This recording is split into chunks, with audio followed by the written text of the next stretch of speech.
शब्द किसे कहते हैं? तो हम लिखेंगे शब्द की परिभाषा।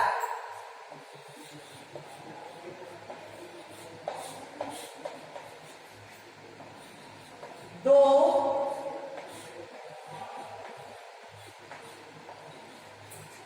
वर्णों के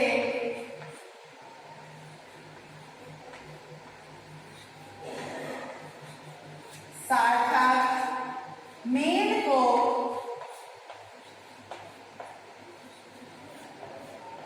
दो वर्णों के सार्थक मेल को शब्द कहते हैं। दो वर्णों के सार्थक मेल को शब्द कहते हैं। अब शब्दों को रचना के आधार पर 4 वर्गों में बांटा गया है। शब्द को रचना के आधार पर 4 वर्गों में बांटा गया है।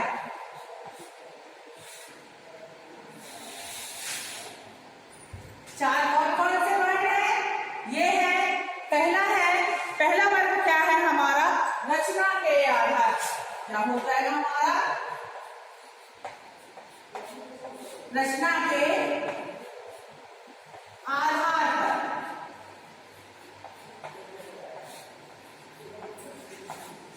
दूसरा वर्ग क्या है हमारा? दूसरा वर्ग है उत्पत्ति। उत्पत्ति के आधार पर।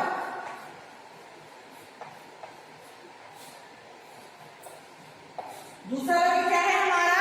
उत्पत्ति के आधार पर। अब है हमारा तीसरा वर्ग। शब्द का तीसरा वर्ग कौन सा है हमारा? अर्थ।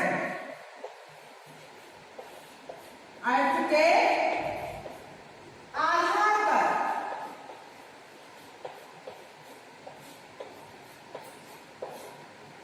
और चौथा वर्ग है हमारा प्रयोग के आधार पर।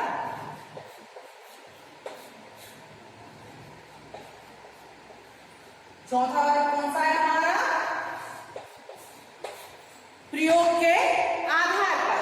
तो शब्द को 4 भागों में बांटा गया है, 4 वर्गों में बांटा गया है। पहला है हमारा रचना के आधार पर, दूसरा है हमारा उत्पत्ति के आधार पर, तीसरा है हमारा अर्थ के आधार पर और चौथा है हमारा प्रयोग के आधार पर। अब हम देखेंगे कि अर्थ के आधार पर शब्द जो बांटा गया है वो 2 प्रकार से बांटा गया है। पहला है निरर्थक शब्द और दूसरा है सार्थक शब्द।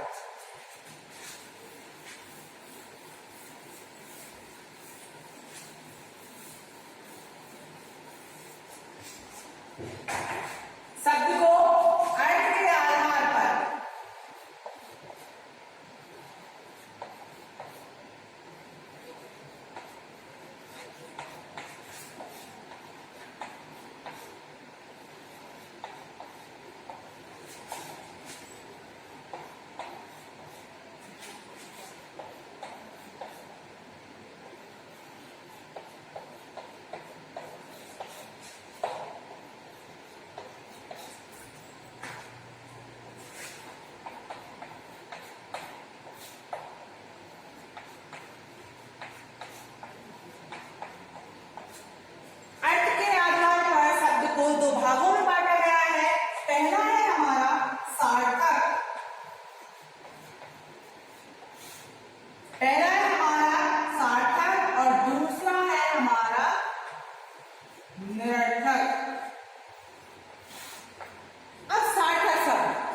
शब्द वे होते हैं जिन शब्दों का कोई अर्थ निकलता है, ये कहलाते हैं हमारे सार्थक शब्द। उसी तरह निरर्थक शब्द हमारा जिन शब्दों का कोई भी अर्थ नहीं निकलता है वो कहलाते हैं हमारे निरर्थक शब्द। अब हम देखेंगे सार्थक शब्द का एक उदाहरण। तो जैसे हमने बोला पेन, पुस्तक, ये क्या है हमारे सार्थक शब्द हैं, इनका अर्थ निकल रहा है। पुस्तक यानी किताब होती है, पेन यानी कलम होता है, ये इनके कोई अर्थ निकल रहे हैं ना। अब अगर हम उसी जगह देखेंगे कि पुस्तक की जगह हमने लिख दिया निरर्थक शब्द में पुस्तक, वाय, या हम अक्सर बोलते हैं चाय। तो ये चाय तो ये हमारे क्या है सार्थक शब्द हो गया, लेकिन कभी कभी हमने लिखा हुआ चाय शाय, तो साय साय का क्या अर्थ है, कोई भी अर्थ नहीं है, तो ये क्या हो जाएगा हमारा निरर्थक शब्द हो जाएगा। लेकिन जो चाय है ये क्या हो जाएगा हमारा सार्थक शब्द हो जाएगा। तो ये आ गए हमारे सार्थक और निरर्थक शब्द।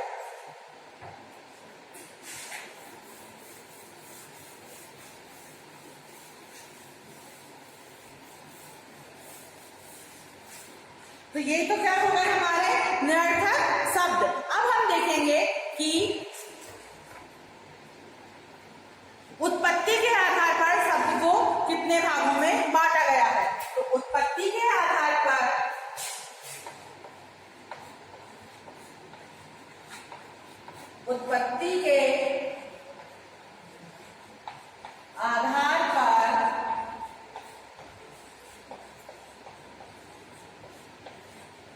शब्द को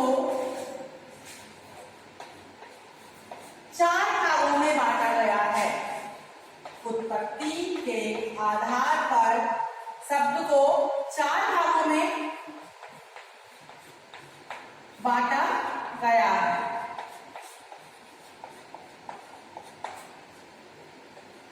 पहला क्या हो जाएगा हमारा, पहला हो जाएगा हमारा तत्सम। दूसरा क्या हो जाएगा तद्भव। तीसरा क्या हो जाएगा देशज। और चौथा विदेशी।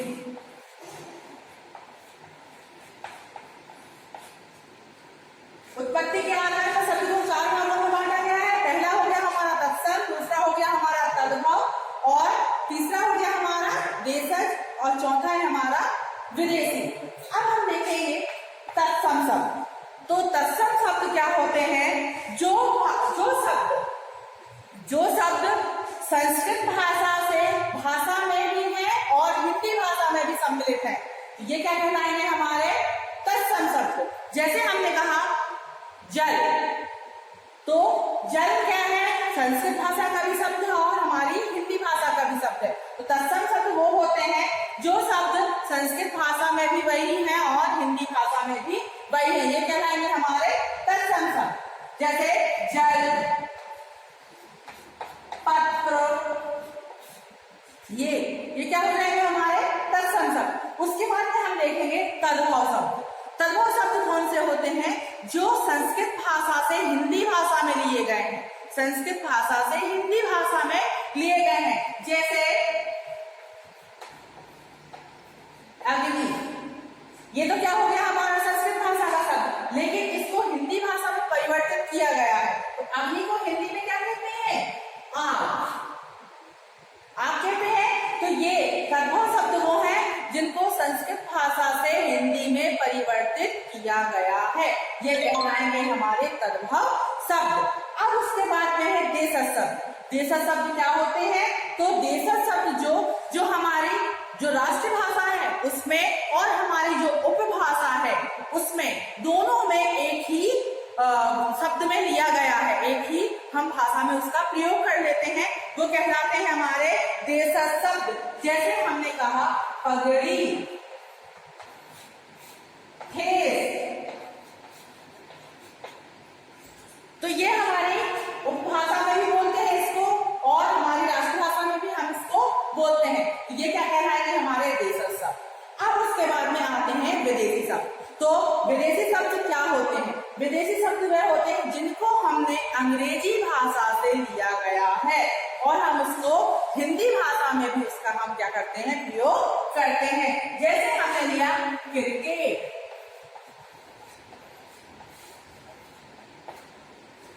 क्रिकेट, ये हमने लिया पुलिस,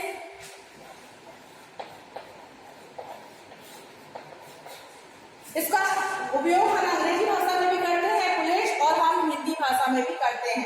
तो ये क्या हो जाएंगे हमारे विदेशी शब्द। तो उत्पत्ति के आधार पर शब्द को 4 भागों भागों में बांटा गया, तत्सम, तद्भव, देशज और विदेशी। तत्सम शब्द है जिनका संस्कृत में और हिंदी में दोनों में प्रयोग किया जाता है, वे शब्द होते हैं। तद्भव वह शब्द होते हैं जिनको संस्कृत भाषा से हिंदी भाषा में परिवर्तित किया गया है, ये हो जाएंगे हमारे तद्भव शब्द। देशज शब्द जिनका प्रयोग हम हमारी उपभाषा और राष्ट्रभाषा दोनों में करते हैं, ये कहलाते हैं हमारे देशज शब्द। और विदेशी शब्द जिनका प्रयोग हम हिंदी भाषा में भी करते हैं और अंग्रेजी भाषा में भी करते हैं, ये क्या कहलाते हैं हमारे। अब हम पढ़ेंगे विदेशी शब्द का तीसरा भाग। तीसरा भाग क्या होगा हमारा, तीसरा भाग कौन सा कहलाता है हमारा, रचना के आधार पर। अब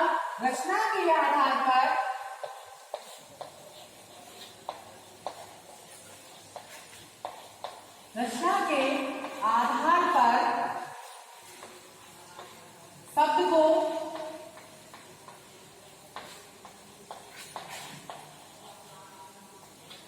तीन भाग में बांटा गया है, तीन भाग में बांटा गया है।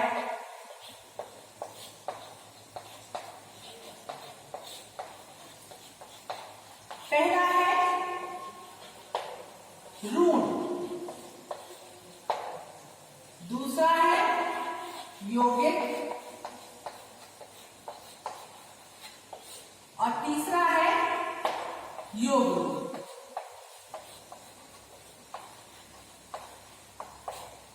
अब रचना के आधार पर शब्द को तीन भागों में बांटा गया है। पहला ऋण है, तो ऋण मतलब इसमें कौन से शब्द लिए गए हैं, इसमें वह शब्द लिए गए हैं जिनका कोई सार्थक खंड नहीं हो सकता।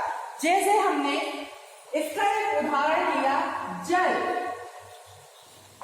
जल, लेकिन जब हम इसको तोड़ेंगे, लेकिन जब हम इसको अलग अलग लिखेंगे तो इसका कोई अर्थ निकलेगा नहीं निकलेगा, इसका कोई भी अर्थ नहीं निकलेगा।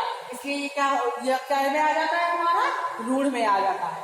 अब है हमारा यौगिक। यौगिक इसमें क्या है, इसमें हमारे कौन से शब्द आते हैं, इसमें हमारे शब्द आते हैं वे वाले जिनको अगर हम तोड़ते हैं तो उसका कोई सार्थक अर्थ निकलता है। इनमें वह शब्द आते हैं जिनको तोड़ने में, जिनका खंड करने में कोई सार्थक शब्द निकलता है, सार्थक अक्षर बनता है, उसे हम कहते हैं यौगिक।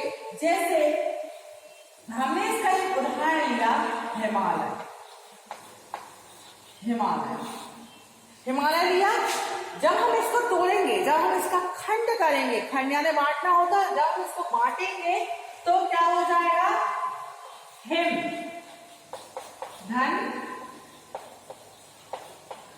आलय हो गया। आलय यानी घर होता है, हिम यानी क्या होता है, जहां पर बर्फ गिरती है, हिम, हिमालय जहां पर बर्फ गिरती है, हिमालय मतलब क्या होता है, ये पहाड़ की बात करी गई है, हिमालय पर्वत होता है उसकी बात करी गई है, तो इसका खंड हो गया है ना। अब देखो इसका तीसरा वाला पॉइंट है योग ऋण। योग ऋण क्या होते हैं, योग ऋण वह होता है जिसमें हम शब्द का अगर खंड करते हैं तो उसका वे शब्द जिनका खंड करने पर विशेष अर्थ निकलता है वह कहलाता है हमारा योग ऋण। जैसे हमने इसका एक उदाहरण लिया,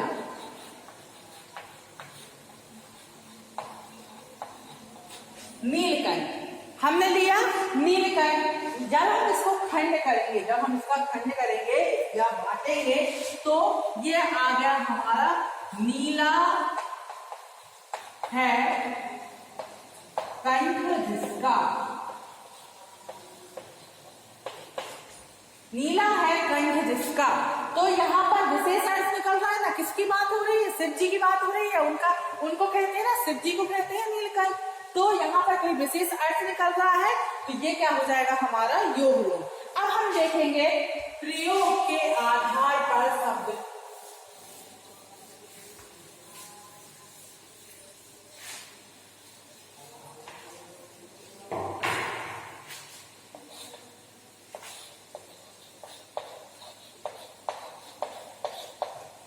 प्रयोग के आधार पर शब्द को दो भागों में बांटा गया है।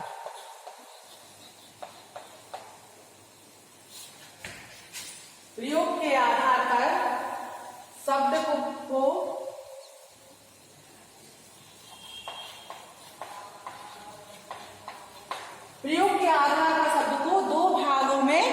बांटा गया है, भागों में बांटा गया है। पहला क्या है हमारा? विकारी। और दूसरा क्या है हमारा? अविकारी। प्रयोग के आधार पर शब्द को दो भागों में बांटा गया है। पहला कौन सा है हमारा? विकारी। और दूसरा कौन सा है? अविकारी। अब पहले में वे शब्द आते, पहला क्या हो जाएगा हमारा? विकारी शब्द कौन कहलाते हैं? वे शब्द जिसमें लिंग, वचन, रूप को हम परिवर्तित कर सकते हैं, या इसमें ये तीनों लिंग, वचन और रूप, ये तीनों सम्मिलित होते हैं, ये कहलाते हैं हमारे विकारी शब्द। और इसमें अविकारी शब्द में क्या है? लिंग, रूप, वचन सम्मिलित नहीं होते, वो वहां पे क्या आ जाएगा हमारा? अविकारी शब्द। यहाँ पर क्या आ जाता है हमारा? अविकारी। अब अविकारी शब्द के 4 प्रकार होते हैं। इसके 4 प्रकार होते हैं। पहला होता है क्रिया विशेषण, दूसरा होता है संबंध बोधक,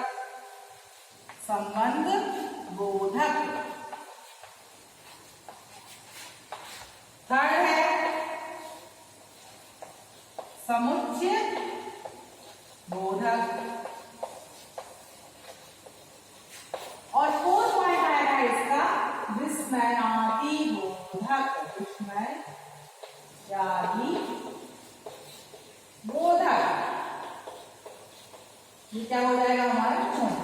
तो ये काय में आ जाते हैं हमारे? अविकारी शब्दों के प्रकार में आ जाता है। ये थी बच्चों हमारी आज की क्लास। धन्यवाद।